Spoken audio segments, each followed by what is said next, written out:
In Between. Episode 5. By AMAH'S. She wakes up and saw his traveling box set and ready. It was lying close to the door while his usual suitcase was on the table. Veronica sighed heavily as she stood from the bed. She called out to him. Honey. Honey, are you traveling again? Pet shouted back from the bathroom. Sweetie, I'm in the shower. I can't hear you clearly. I will be out in a jiffy. She breathed slowly as she went to the kitchen to fix a cup of hot tea for herself and one for him. She saw a used teacup in the sink, which is a clear indication that he had already taken tea. She stared at it strangely before going ahead with hers. She carried the hot steaming tea back to the room. He was out of the bathroom and already getting dressed. Hey. Good morning, sweetie. He greeted while putting on his belt around his waist. You didn't tell me that you were traveling again, P. You just came back from 3 weeks' journey on Tuesday. Today is Thursday. You only get to spend yesterday with us and I was already looking forward to having you for the rest of the week at least. Pete seemed to suddenly pick up his phone immediately. It beeped, signaling a new message. He focused more in replying rather than in what Veronica was saying. Honey. Honey, did you hear any of what I just said? Honey. P. Pete dropped his phone. He walked up to her and kissed her on the mouth. What was that you were saying again? He asked while going back to dressing up. I said, you just returned from a journey and you're already traveling again. When are you going to create time to spend with us? I and the kids miss you around here. Rose celebrated her birthday last week and you were not present and hardly present in most of their birthdays. Josh is turning 3 soon and his only wish is to have his dad around. He's not interested in gifts or other promises. His only desires is for his father to be around. I'm not even talking about myself and how much I'm doing to be a good mother and also give excuses on why you're hardly around. Sometimes words fail me. I don't know what other excuse to give the kids, or anyone asking. Even in church, the pastor and some other close members kept wondering if I'm married to myself or what. Pete turned and said with seriousness in his tone. Everything I'm doing is for you and the kids, sweetie. I'm trying to provide a comfortable life for my family. If I decide to stay home all the time, who will foot the bills? You're a housewife, Vero, and no money is coming from your end. I bought this house 3 years ago and it ran in millions. I bought you a car to make movement easy for you and the kids. Rose and Josh's school fees is in millions too. I'm not talking about feeding, wardrobe allowance and other upkeeps. How do you think I make this money? Vero, I work hard and can't afford to take any chances. Living a good life requires hard work and more money. Staying home won't put money in my pocket. My presence in this house won't clear the expenses, pay the bills and put food on the table. What good is my presence without money? Veronica sighed sadly before replying. Then let me get a job and support you with some of these things you mentioned. At least the kids are in school now. Honey, I will drive them to school in the morning and take a break to pick them up later in the day. They will stay with me in the office or it depends on the job until the closing time and we will go home together. In that way I will be working and be taking care of the kids and also the home. How do you think all this is possible? Is not a rocket science though, but you can't possibly manage home, work and the kids at the same time. You either have to be fully dedicated to one, and beside, how much do you think you can be making that will actually help out? Or you think is every company that will give you free afternoon to drive to the children's school, depending on how distance, and drive back with them, and they will have to tolerate kids during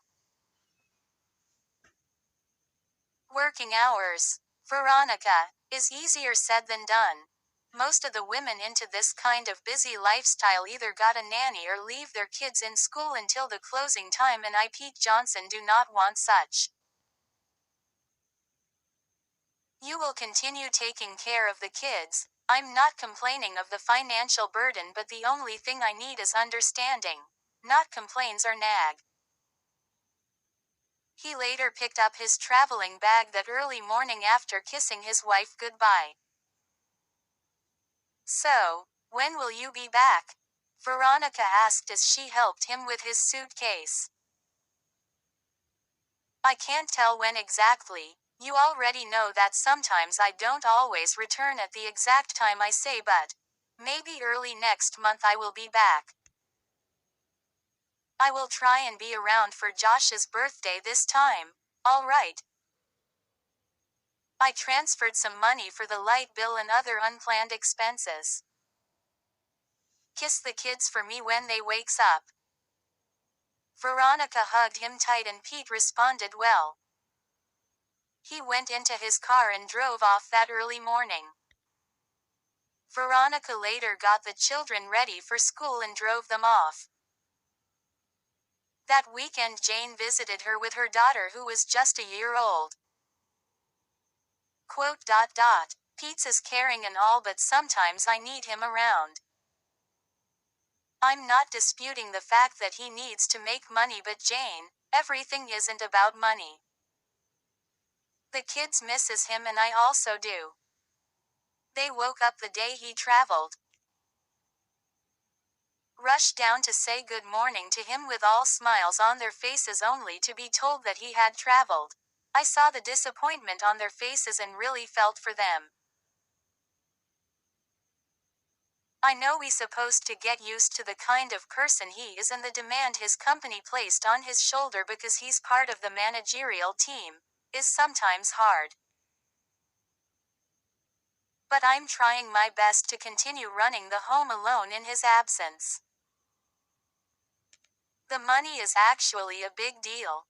I use it to console myself, you know.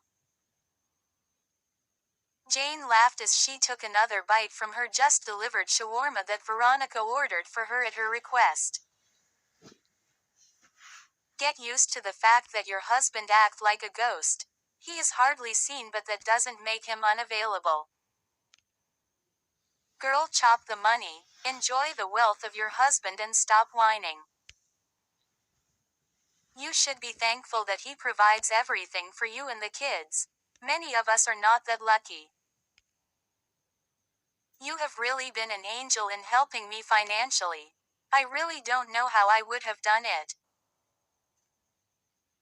Being a single mom is not easy, Vero. Becca is 3 years and I know the hell it was like within this 3 years of nursing her alone. You already know how Steve broke up with me and went back to his ex after I told him of the pregnancy. Vero, I have almost aborted Becca because I hated Steve and everything about him. The doctor warned me to be careful in my haste decision to avoid hurting myself. Babe, I had to bear the consequences alone. I used to regret everything, but not again. Becca is the best companion and friend I could ever ask for. Despite is not easy, but I grew thick skin and I'm happy I made the decision to keep her. Single parenting is not easy but is not a dead end. You that have a caring husband supposed to be super grateful. Pete is trying. Give him an accolade. He did not only agree to save your face from shame when you earlier discovered that you were pregnant and he wasn't ready. He still bent to your wishes, and now you are living happily with 2 kids already and a strong stream of income. Be grateful and don't stop thanking the God that did it for you. Jane finished her shawarma, and instead of pouring the juice that Veronica offered her into a cup, she drank directly from the full pack. Veronica laughed as she shakes her head, knowing the kind of friend she has. Veronica was grateful that she did not end up as a single mom. She wouldn't have been able to withstand the shame and struggles that comes with it. Seeing what Jane went through initially before she later got a job and doing fairly okay, Veronica knew that it takes strength and courage, and Jane was emotionally stronger compared to her. As much as she remains grateful, she still hopes that Pete will start spending more time with them than his continuous travel. Maybe someday she will get used to it, but for now she was still hoping for a change. She does not like the way Jane referred to her husband as a ghost, but is just an idiom and not a big deal, although she felt strange when she said that. She was only looking forward to when next Pete will be around. He wasn't specific, but early or late next month will not pass before he appears again, just as the ghost that Jane mentioned. She felt cold all of a sudden and quickly muttered, "Blood of Jesus." Veronica went about her day without much thought of Pete.